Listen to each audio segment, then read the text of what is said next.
Hi, welcome back to lesson 14. And in today's lesson, we're going to be doing a bit more work on the Nirvana riff, the power chord riff. We're going to be developing the strumming pattern to that and adding another finger onto the power chord to create a three-string power chord. Then we're going to add what's called the blues notes into the minor pentatonic scale to give us the blues scale. And then finally, I'm going to be putting a little chord sequence together using the dominant seventh chords that we learned last week.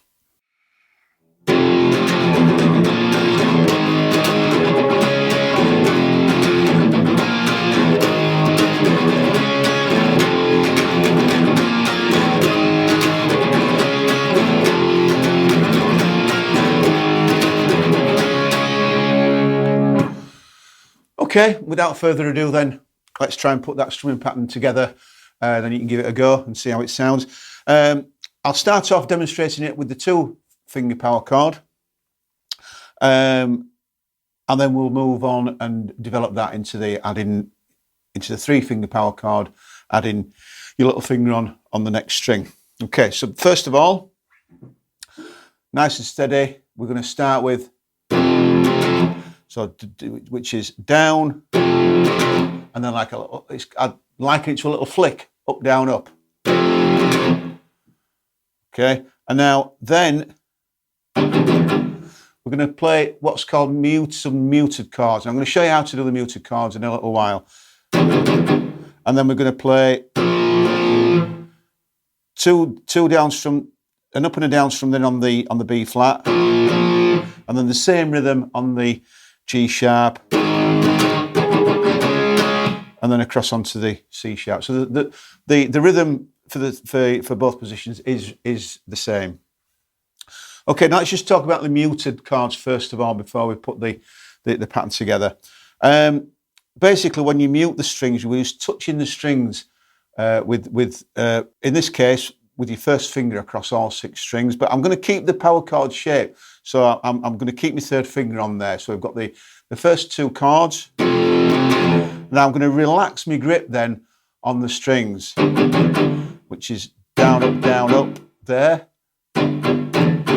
Okay, now if you get too much pressure, then there's a tendency you'll get some of those strings to ring. So it's kind of finding the right balance between not touching the strings at all and pressing down too hard. It's just touching the strings so that the strings are muted to create that effect. Okay, so first bit, and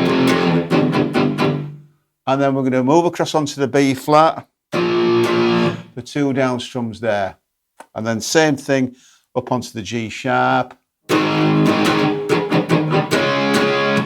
Okay, and then that repeats. And you'll hear when I did the demonstration, I was kind of catching some of the open strings. It's a very messy way that Kurt Cobain had of playing, but it works, you know. So I was kind of playing a...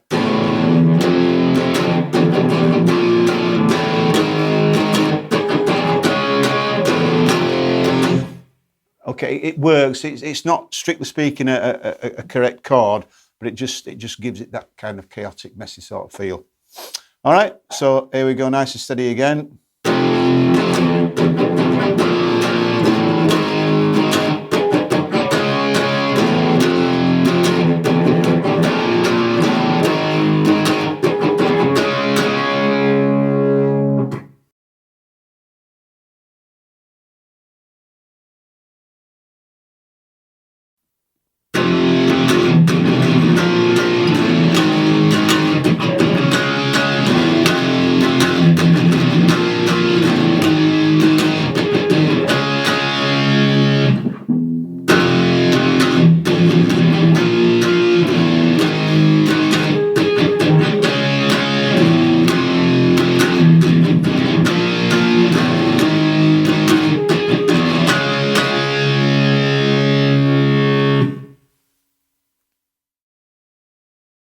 Okay, now adding your little finger into the power chord is going to create a bit of a thicker, fatter, more fuller sound. I'm going to demonstrate this, I think, first of all, just in the original positions where we started those power chord shapes, just so you can practice in a comfortable position rather than down the bottom of the neck there. And your fourth finger is going to go on the fourth string right underneath your third finger. Okay, now what tends to happen in this case is that sometimes your third finger can get pushed across to one side, and when that happens, your third finger could end up at the back of the fret, so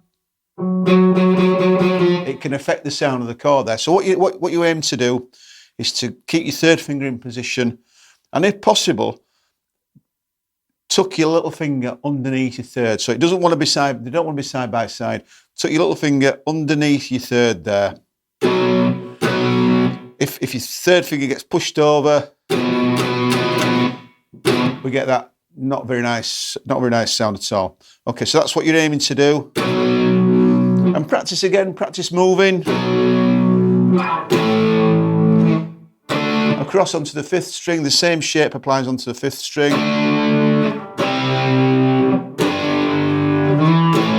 So you can practice that before you actually put it into the Nirvana. If you can practice with the power chord exercise that we've done in previous lessons, but I'll put this into the Nirvana riff anyway for now, and it will give it a good authentic, nice big full sound.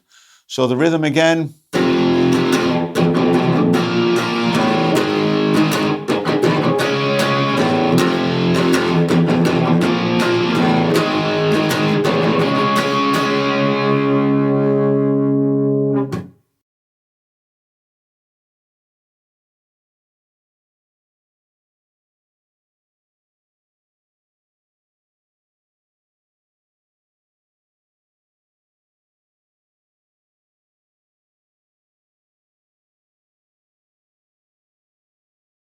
Okay, now I'm just going to summarise where we're at now with power chords, because we've covered them over a number of weeks and used them in several different guides. So I'm just going to give you a summary of where you should be, or where you should be aiming to be with your power chord shapes. If you're still kind of struggling to maintain a good sound, stick to the two-finger power chords and just make sure if they're not quite sounding right. So a few little things to check. Make sure that your both fingers are nice and forward in the frets, so not too far back. All right, positioning is important. And also make sure that you're pressing down both fingers with an even pressure. So sometimes you might find you're focusing on your third finger, for example, and not focusing on your first finger, and therefore that note's not ringing. So make sure, same with your first and third finger. If you're focusing on your first finger, we're not getting the third finger note in addition. So a few things to watch out for, and moving, making sure as well that you get that sort of nice even movement to changing from one position to the other. The other thing to try and remember is first finger position is keeping your first finger nice and flat across the strings. I'm not saying that if you bridge over and not touch the strings that's wrong. You still get the same result. It's still absolutely fine. But just keeping your first finger as flat as possible just gives you a bit of insurance and mutes the other strings. And it also, just looking forward to future lessons, it also stands you in good stead for positioning when we come to extend those power chords to include bar chords, which we're going to feature right at the end of the course. Well, actually only a few weeks' time. So we're going to be developing power chords further into bar chords. So that position, that first finger position, is also important. Then once you're comfortable with the two-string shape, then add your little finger in, as I've just demonstrated there, and making sure that all your fingers are positioned correctly. Again, keeping a constant even pressure across all three strings.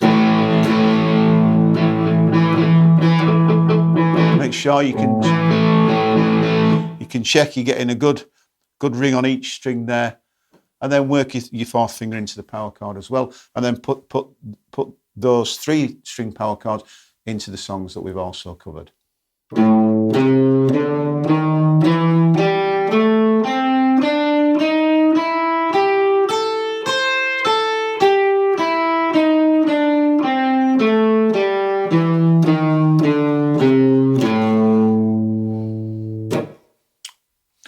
Okay, so last week we learned the A minor pentatonic scale, and I thought this week I'd add in the blues notes to create a blues scale, which is used in all form of blues, rock, metal, that kind of thing. It is what it says on the tin. It's a blues scale, so it does sound very bluesy. So we're going to add those notes in. There's one new note per octave because these scales, remember, go across 2 octaves. Okay, so I'll just demonstrate that nice and slowly.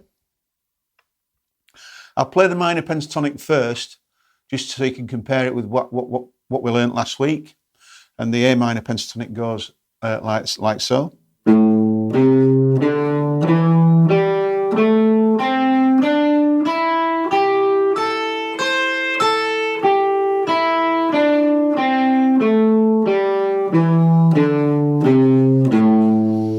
Okay, so the first blues note we're going to play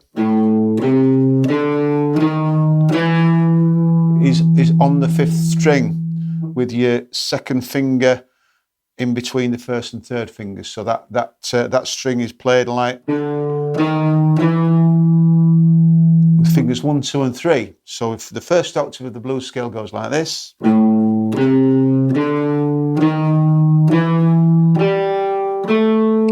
First octave, moving on to the 2nd octave, and there's the 2nd blues note there with your little finger on the 8th fret there. So we're playing on that G string on the 3rd string. We're playing 1st, 3rd, and 4th there. Moving up onto the 2nd string. All the other notes remain the same in sequence. Coming back down. We've got that blues note coming up here now, there on the 3rd string. 4, 3, 1. Back down. And then 3, 2, 1. Okay, so the pattern will be coming up on your screen there, and that gives us the A blues scale. Now, just an important thing to re-establish with this new scale. It is trickier. It's a little bit harder than the open scales we've learnt previously because we've got a big stretch there, particularly with your from your 1st to your 4th fingers. A big stretch up to that from that 5th to the 8th fret. So your thumb position once again is really important in this scale. Keeping your thumb nice and flat, supporting the rest of your fingers around the back of the neck there, and that also, if you remember, enables you to span that distance from the 5th fret to the 8th fret, which again is an important technique. If you're not quite getting that span straight away and you're having to jump a little bit, that's fine. But just keep working your fingers so that you're aiming to get your 4th finger up to that 8th fret whilst keeping your 1st finger positioned at the 5th. And that way,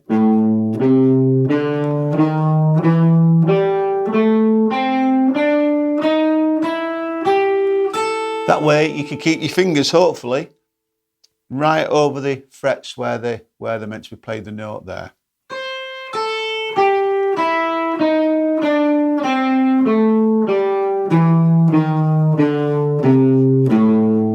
And that enables me to play the scale without actually looking down at my hands and making sure my fingers are positioned, because I know that they're just dropping over the right frets and I don't have to look down.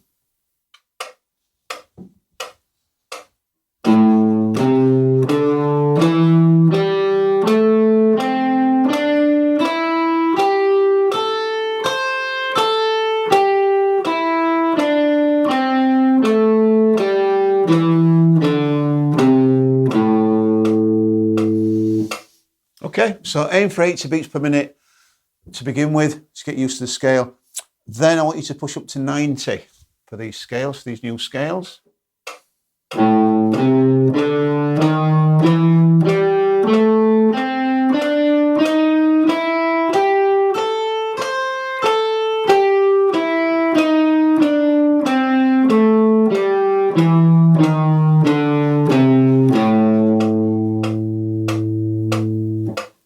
And that's what I'd like you to aim for in terms of tempo. Obviously, take it at your own pace, first of all, get comfortable with the notes.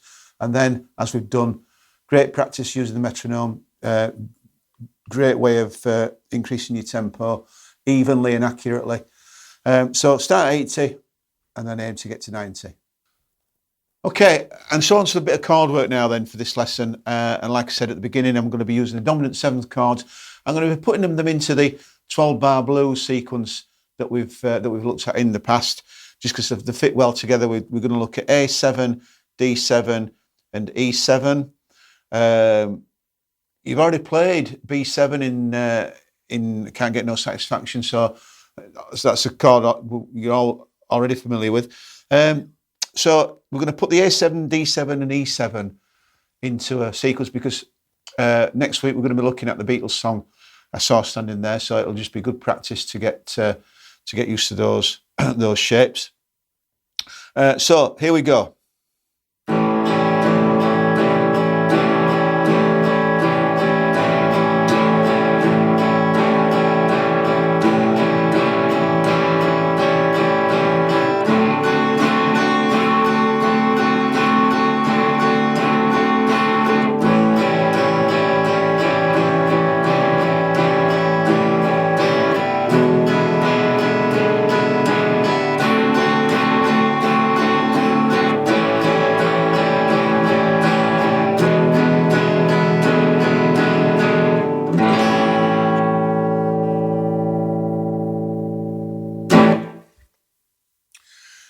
So like I said, that chord sequence follows exactly the same 12-bar blues sequence. I've just substituted the major chords for dominant 7th chords.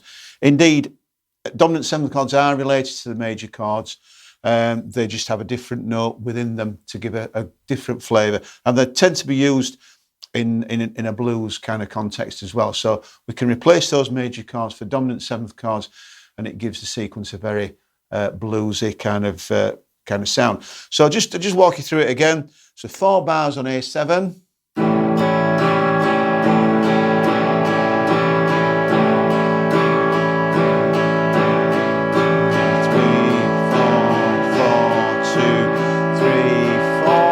2 bars on D7, and look at the change. I'll just include the change. So A7 to D7, I'm just dropping my 2nd and 3rd, keeping the same shape almost, and then adding my 1st finger onto the 2nd string there.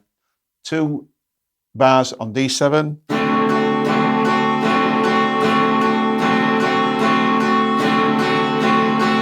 Back to 2 bars on A7, so just the same movement, just the reverse.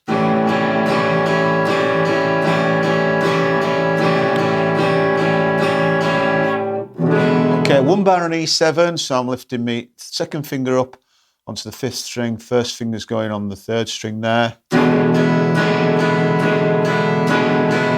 bar on D7, so dropping my 1st finger, my 2nd and 3rd into the D7 position. 1 bar on A7. 1 bar on E7. And then we can repeat that through.